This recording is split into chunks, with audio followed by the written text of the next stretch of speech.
Hey everybody, in today's episode, it's myself, Benjamin B, and Sage. Sage comes on the show to talk about her story, and let me tell you, it is pretty remarkable. This girl was homeless in areas that you just could not imagine her being homeless in, but you know what she did? She reached out for help when she was ready for help, and that was a transformational moment for her. You're going to get a lot of inspiration from this episode. If you have somebody in your life that is struggling with addiction, you definitely want to listen to this the whole way through. I know you're going to love it. Enjoy the show. Here we are, Real Recovery Talk. I'm your host, Tom Conrad. In today's episode, we've got Benjamin B. What's happening, everyone? And we have a lovely lady by the name of Sage. Hi. Hi, Sage. First things first, thank you for tuning in on the podcast app, whichever one that you choose to use, and thank you for watching on YouTube. In the end, if you have any comments, questions, or concerns, you can always reach us, info@realrecoverytalk.com. Again, that's info@realrecoverytalk.com. And ultimately, we want to help you turn your mess into your message, right, friends? Amen. Yes, sir. I'm getting faster and faster as I'm doing those. That was impressive. Yeah. What's up, Sage? How are you? I'm doing well. I'm super happy to be here. Well, Thank glad to guys have you on. for having me, yeah. Ben set this up very kind of, when did this get set up? Or maybe Destiny who set this up? I don't remember. We were in a group text. Yeah, it was like yesterday. Oh, yeah. Yeah, Destiny sent out the text message. So here we are. And I love the, hey, tell me a time and I'll be there. And here we are. So Ben, why don't you kick us off a little bit, how you know Sage, and then we'll roll into it. Yeah, no, as discussed, I think you just kind of said it. I know her fiance, real good dude. But I think maybe you and I, we met through doing business development stuff. But also, like, I saw you at DAA, which is Drug Addicts Anonymous, which you said you started a meeting there, stuff along those lines. But yeah, just in the recovery community. Also, I would run into you at the LA Fitness on Gateway all the time with what's her name? Ariel. Mm-hmm. Oh, yeah. And Megan. Yes. Megan? Yeah. Roseway. Yes. Yeah. Love those girls. You still hang out with them all the time? Not all the time since I moved up to Gardens, but I'll go see Ariel every few months. Okay. Yeah. Yeah, they're a solid female sober living. Just females. I think they got like 50-something beds. A lot of beds. Yeah. Beautiful houses, too. They were on the show a long time ago. Yeah. Maybe 3 years ago, maybe at this point. Yeah. Maybe 2. Okay. It's so important to have good women to be with good women. Like, I love that model where they just take care of women. Absolutely. Yeah. So you're born and raised here. Yes. You don't see that very often. No. Most people are transplants by the time that they grow up. Yeah. I'm yeah. a transplant. Yeah. I'm from the backwoods of Pennsylvania. Are you serious? Yeah. Wow. Yeah. Literally. I tell people Pittsburgh, but it's because they generally don't know where. I grew up in North Beaver Township, which was inside of Newcastle, which was inside of Lawrence County. Yeah. So. North Beaver Township. I think that's the first time I've heard that. Yeah. North Beaver Township. Yeah. My high school was Mohawk. Shout out, Mohawk. Mohawk High School?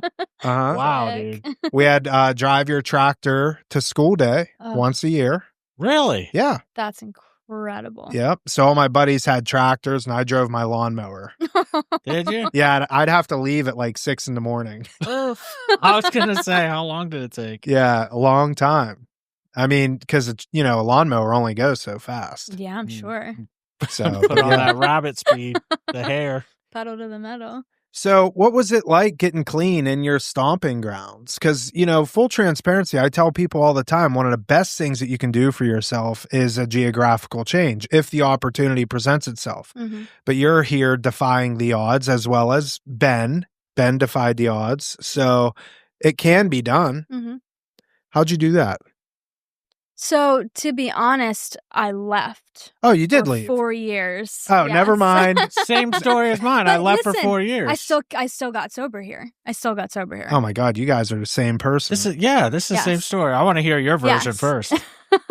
So I was getting loaded down here, and around 19, I decided, or my dad decided, that I was going to try the geographical change. And man, I went to 2 different countries, 7 different states. Wait, two different countries? Well, I guess the United States is one of them. So I did spend some time in Germany, actually. I went to Germany for 2 weeks. To get clean? I mean, I don't think I really wanted to get clean at that point. I just like wanted to do not heroin. So I went to Germany and did a bunch of Xanax on a boat. And for Wait a second. Hang on. Take us through this process. Mhm. Was the intent of going to Germany to try and get clean? Or was it just like a vacation? I didn't really know what get clean meant. I went with a friend of mine. I was doing dope. She said, my dad has a boat. We're going to go to Germany. Do you want to come? I wanted to stop doing dope. So I went with her. So was it a vacation? Sure. Was I like actively trying to stop using? No. Okay. No. And then did you go somewhere else too? Yeah. So I went to Mexico to do an experimental treatment called ibogaine. I don't know if you're familiar with it. Yes. Yeah. Ibogaine, ayahuasca, all those. Right. So it was sold to me beautifully and you know what they said, it was going to reset the neuron receptors in my brain and and I got there and I was using fentanyl at the time, and if you combine the ibogaine with fentanyl, you'll die. So they told me that they had to detox me for 8 days, and they did that using morphine. So I was pretty much loaded on morphine for 8 days in like this beautiful mansion in Cancun. Hey, look, having somebody in your life that is addicted to drugs or alcohol, it can be stressful. We totally get it. We've navigated hundreds, if not thousands of situations just like yours. This is why we developed the Family Reconnect program with you in mind, the family member or loved one.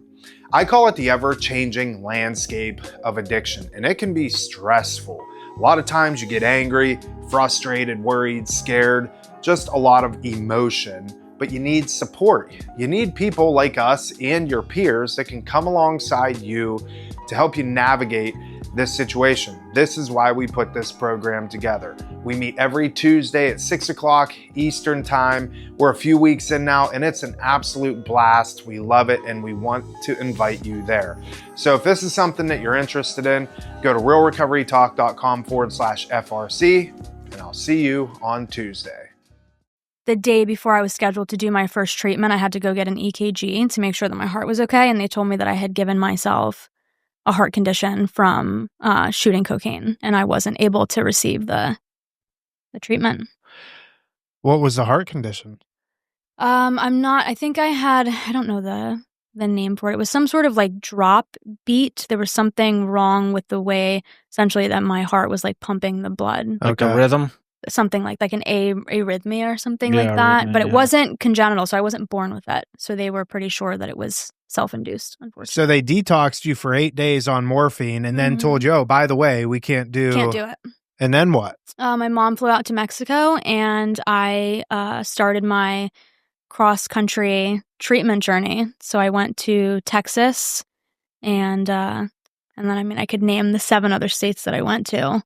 But it was, I tried to get sober in Texas. I ended up in New Jersey, in Cherry Hill, left that facility and was homeless in Camden for some time. Left Camden, went to Philly, tried to get sober, homeless in Kensington for some time, flew out to California, wound up on the streets in LA, and then back and forth from Florida to Texas to California a few more times. Wow. Yeah. Over the course of 4 years. Yep, from 19 to 23 when I got sober. So when you ask me, like, how did I do it? I mean, when I got back here, the environment was still the same. Like, I drive by all my old dope boys' houses all the time. But truthfully, a lot of the people that I was getting loaded with were either dead, in jail, or, I mean, some of them were sober. There's probably like 2 that I can think of, but most of them were dead or in jail. So I wasn't, To your point of the geographical change, Tom, like, that's my story too, is I was getting high here. I went to Minnesota for 4 years. Right. I couldn't afford to get back. Yeah. It all went in my arm, not a plane ticket to come back. But essentially, like, by the time I came back to Florida, it was almost as if Florida was a new place again because, obviously the places were still there. Mm-hmm. But like you said, people were dead, people were in jail. Like, I didn't come back and surround myself with the same people. And the few people that were around that remembered me didn't want anything to do with me anyway. So, and essentially, like, the geographical change thing did work. Yeah. Yeah, I came back to a new place. Even though it was home. Yes. Yeah. Being gone 4 years, it's a long time. Makes a big difference. Yeah. I've seen on Instagram like some of the profiles or whatever that they walk the streets of Kensington, New Jersey. Yeah. Oh my God. Were you in there? Like Mhm. in amongst that? Yeah, And I then in was. LA? Yeah, so it was Camden was really, really terrible. I don't know if you know anything about Camden, New Jersey. It's similar to Yeah. Kensington. They do those same type of shows. Camden was bad. Kensington was horrible. And then Los Angeles was probably the worst that it got for me in terms of living on the street. Yeah, it was bad. And I'm 28, I'm 5 feet tall, and I'm 115 pounds. I was 21, 5 feet tall, and probably 80 pounds when I got there. I was like tiny. And I'm a Jewish girl from Boca Raton. Like, I don't belong there. Not that anybody does. I mean, it's a super sad place, but it was just very obvious that like I was in a lot of danger all the time in those places. So yeah, it was messed up. How did you end up in LA? Treatment. My oldest brother moved out there to get sober. He's got 8 years, thank God. He moved out there first, got sober. And I'm sure my dad got connected with somebody and a marketer probably quite like myself. And I was flown out to a really great treatment center out there. I just didn't opt into staying sober. So I bounced around. And you were homeless in LA for how long, would you say? On and off for probably about 13 months. There were like periods where I would pop in at a flop house and have a roof over my head for a couple weeks, or I would go to treatment and I would get 30 days, or I would stay with a guy, or I would stay with a girl. But overall, it was a little over a year. Have you ever watched Soft White Underbelly? I have. I've seen some of the episodes. They're very difficult for me to watch. Yeah. Yeah. I'm envisioning that show. Have you watched that show? Yeah, dude, I'm in the same boat. Like, I have a hard time watching that kind of stuff. I don't watch Intervention. I can't watch that kind of stuff. Requiem for a Dream? No way. Oh my God. Yeah, of course. Even that show like Dope Sick that came out on HBO. Yeah. I watched it, but it was like, I don't need to see. I lived that. I don't need to like. I get watch sick to stuff my like that. stomach. Me too. Yeah, me too. So let's you go ahead. I'm curious, Mhm. and this is selfish No, curiosity. tell me. We were both born in Broward County. Mm-hmm. Like, what did that look like getting started? Like, because you're, what, 13 years younger than we are? I'm 28. Yeah. We're Yeah. 41. Yeah. Ben and I are born same exact day, same Really? year. Yeah. Aw. Yeah, that's why I looked at him like that. You're like, how old are we? Yeah. But, like, for me, the doctor shopping was big back then. Like, heroin was around, Mhm. and you only did it once in a while. I ended up liking heroin more Yeah. but the oxys were so easy to get. And, Mhm. I'm just curious, like, how that started down here, because I did the whole rave thing, ultra music festivals, all that stuff. Yeah, I went to the first 8 ultras. Wow. But, like, I'm just curious where that started, Yeah. how heroin came in the picture. So on my 13th birthday is the first time that I ever smoked an oxy. I smoked a blue. And I think I came into the picture kind of at the tail end of the doctor shopping. Like the first time that I bought an oxy or a Roxy, I guess, it was $3. And then within 3 months, they were $30 a pill. So I came in at like the very end of the good old days, like people call them.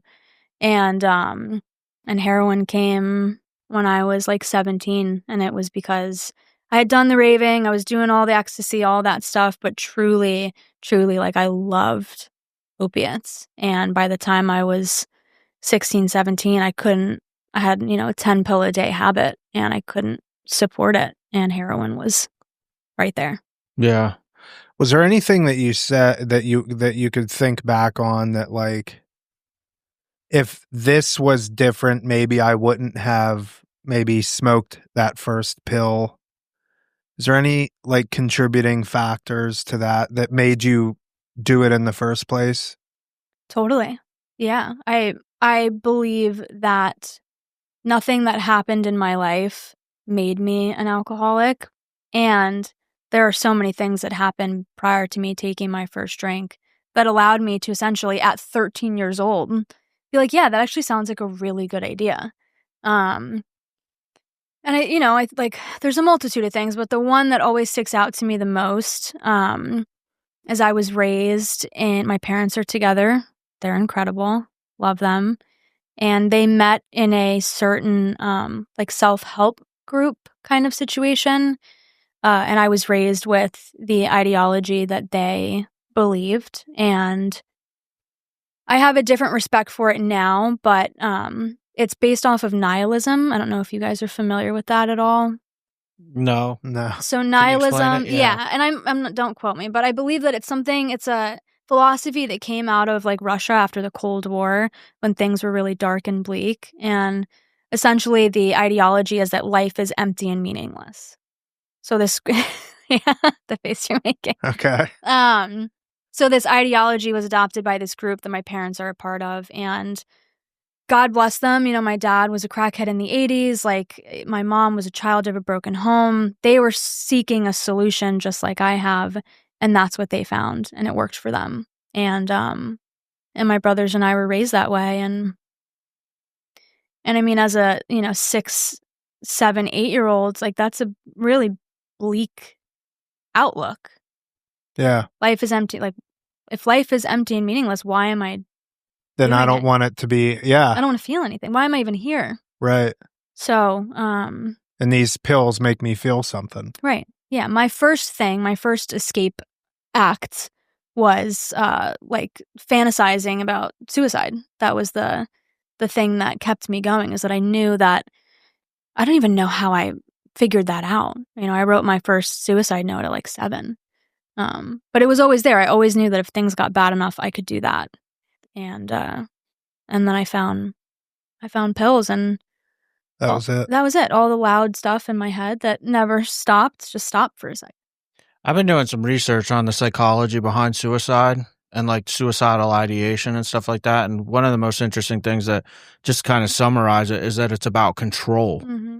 Like, for instance, like if I have a gun and like I get to make that decision when somebody feels like their life is unmanageable or whatever the case is, the reason it feels relieving and they find peace with it is because it's like their way of being in control. Like, I get to make this decision.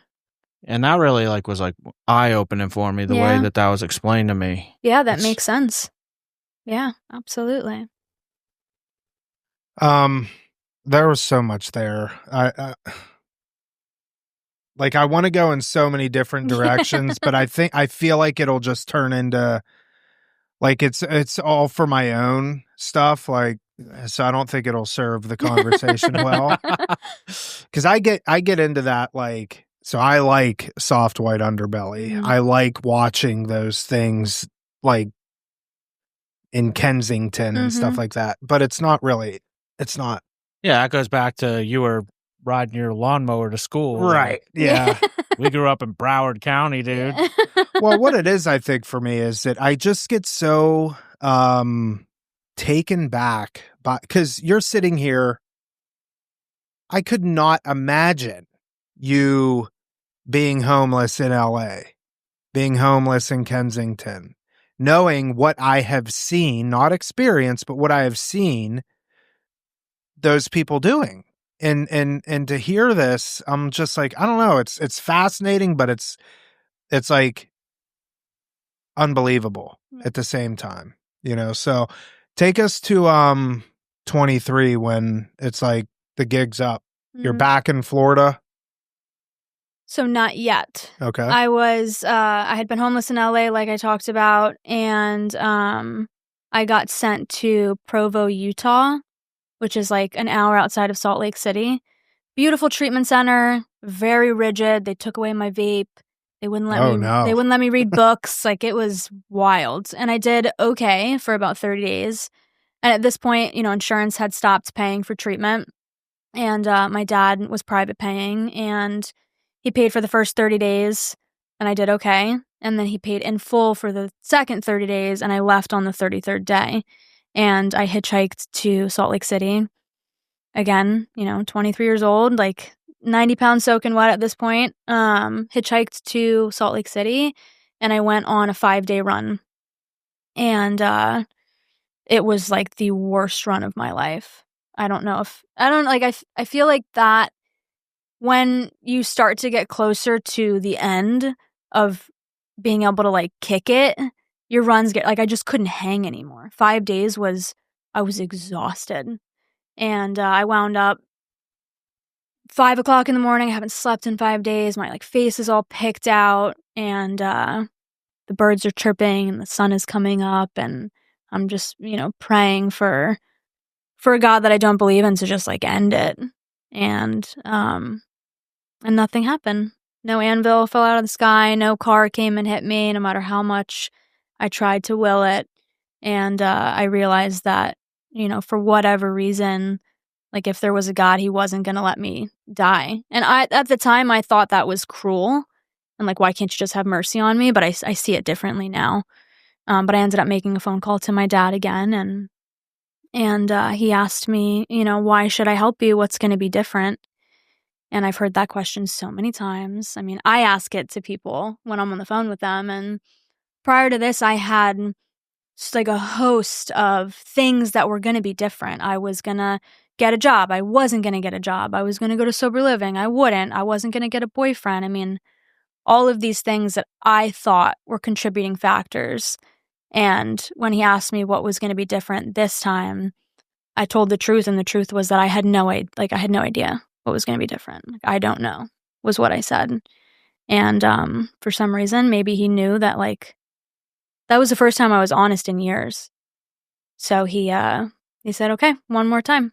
And I got on a plane back to Florida, and I did probably collectively like a little under 6 months in some sort of treatment space.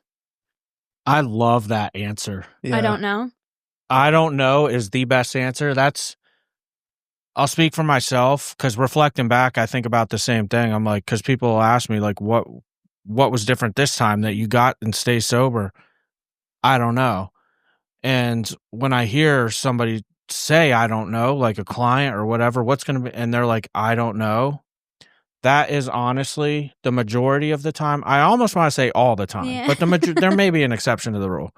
But like, they truly have like accepted complete defeat, and they're just like, I don't freaking have one single answer. I'm not even going to pretend to know. Yep. And it's done. And I like the other thing that you said too, because I can relate to this, where you were basically like, I just don't have the energy.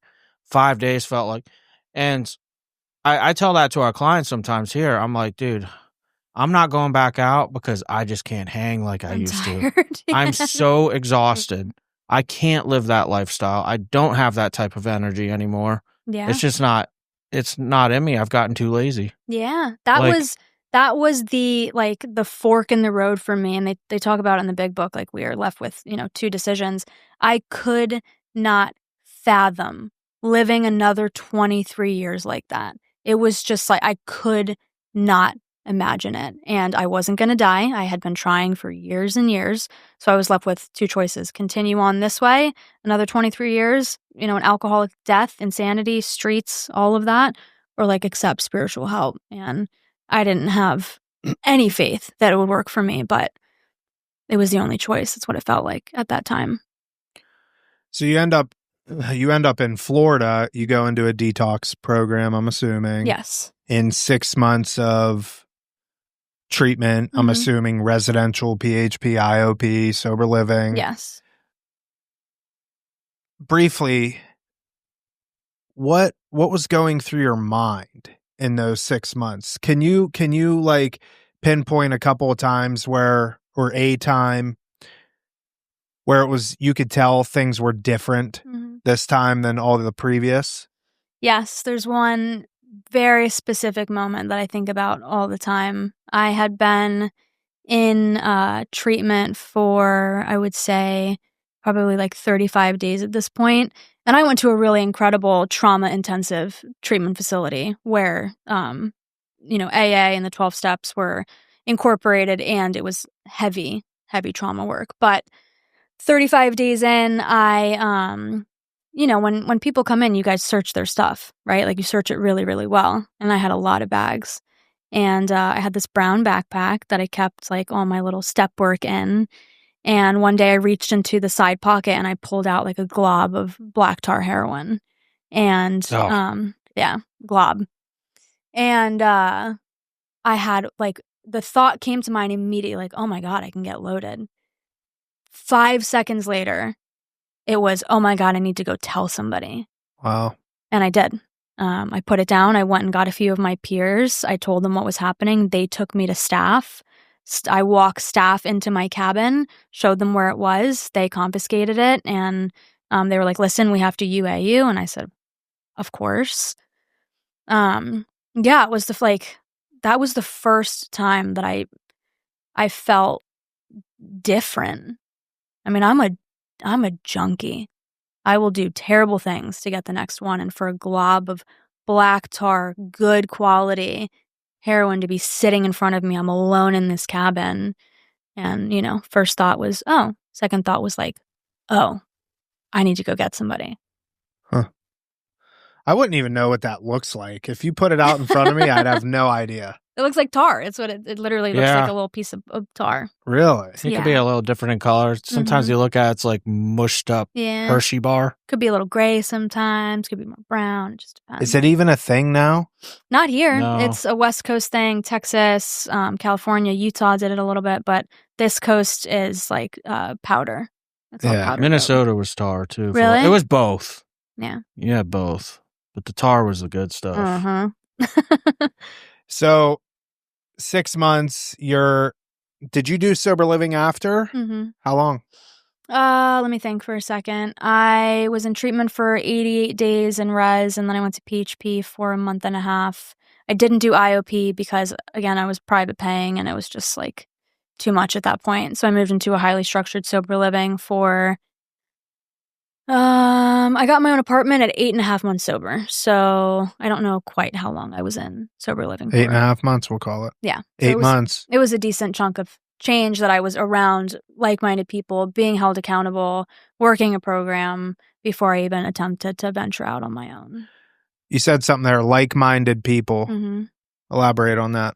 People that wanted the same thing that I wanted, which was to stay sober and have a better life and have freedom. And I had done the deal of going to treatment for 30 days and then kicking it with the cool kids in the back of the AA meetings that, you know, are on their phone the entire time and are flirting with the boys. And like, I knew where that was going to get me. So this time around, I really tried to stick with the women and stick with women that had strong recovery and sit in the front row at the meetings and surround myself with, you know, people that I wanted to be like.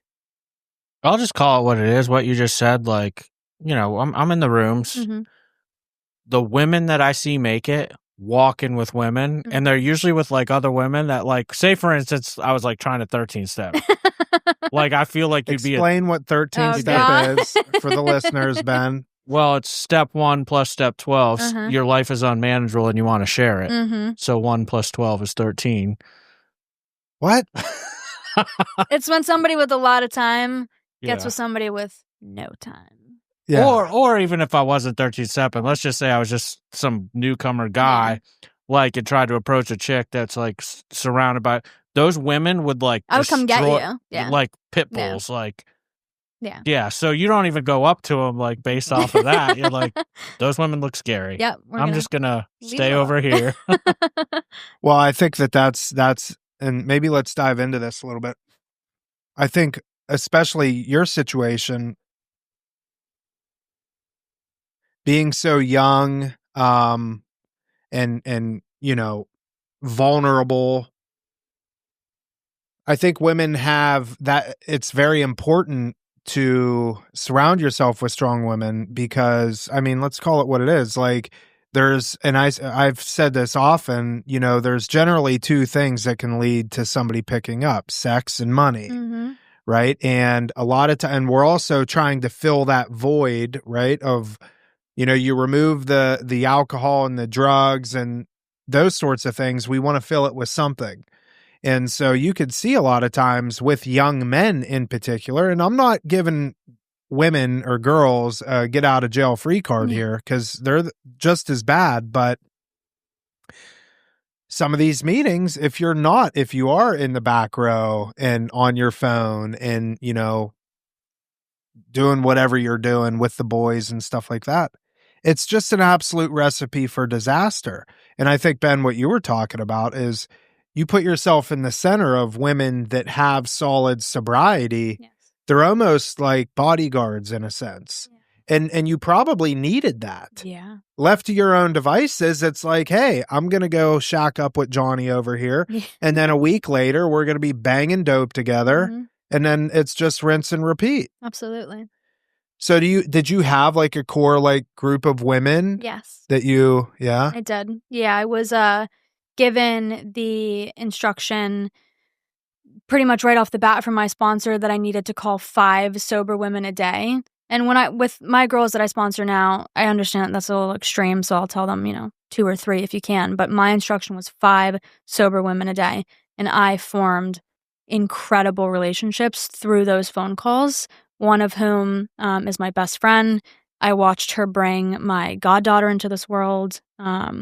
She's like one of the most integral parts of my recovery, and she came from those phone calls and from finding I came to her home group and built a army of women. Yeah. I asked you before we started recording what you're passionate about when it comes to your sobriety, and you said freedom. Mm-hmm. Explain that. So, first and foremost, the idea that I have, for 10 years of my life, from 13 to 23 when I got sober, been bound by this thing we call obsession, where every single moment of my day is consumed with the thought of getting the next drink. So when I say freedom, I will always say that the greatest gift that I have been given in recovery is that I no longer suffer from that. I am free from the obsession to drink and get loaded. Like, that is number one greatest gift I've ever been given. And from that stems all sorts of other freedoms.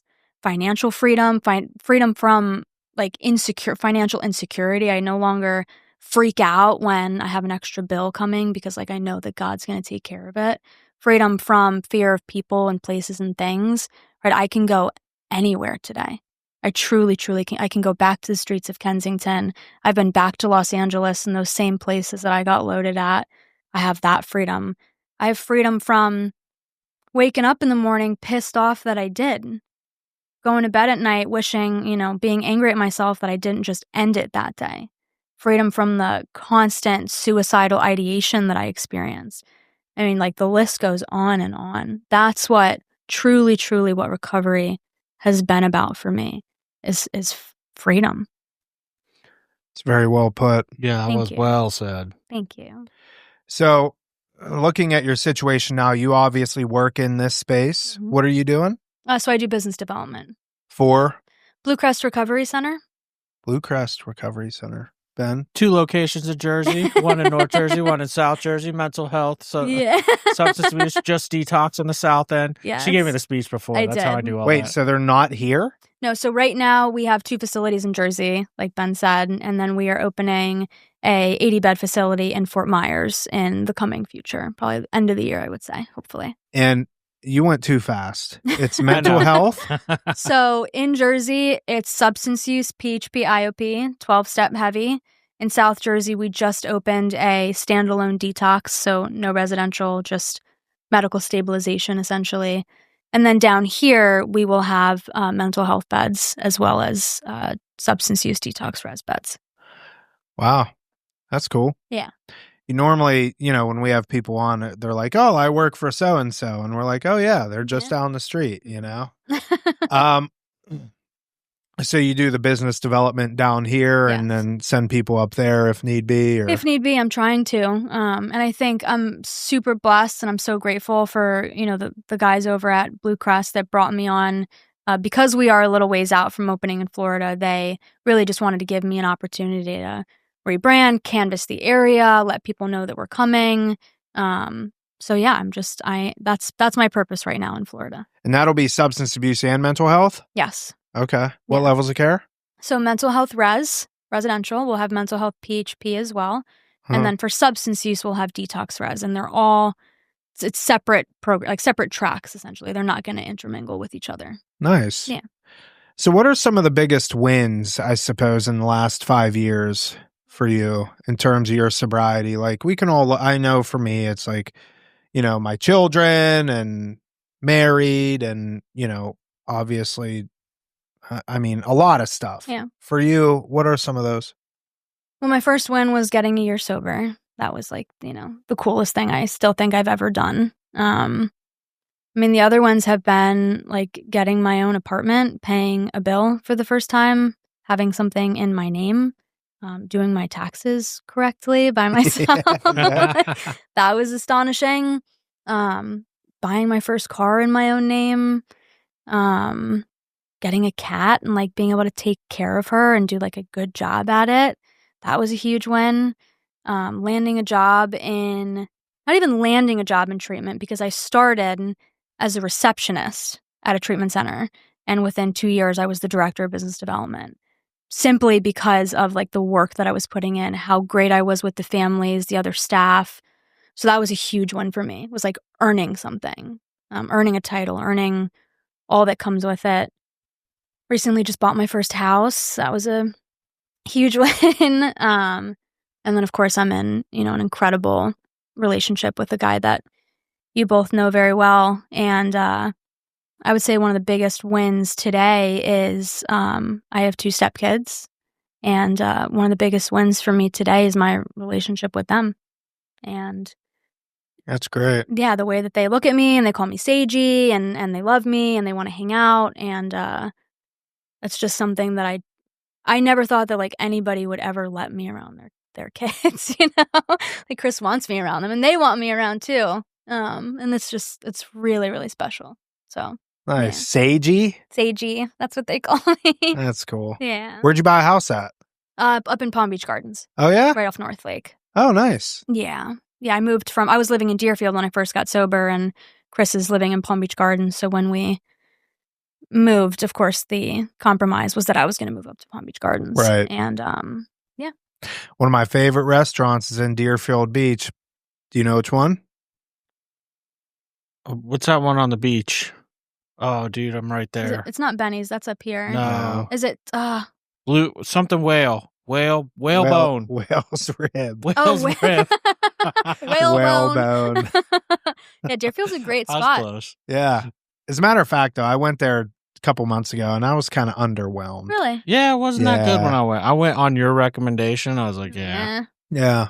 So, Sage, well, I mean, again, just a story of, awesomeness, crushed it. I couldn't imagine you being out there living the life that you lived.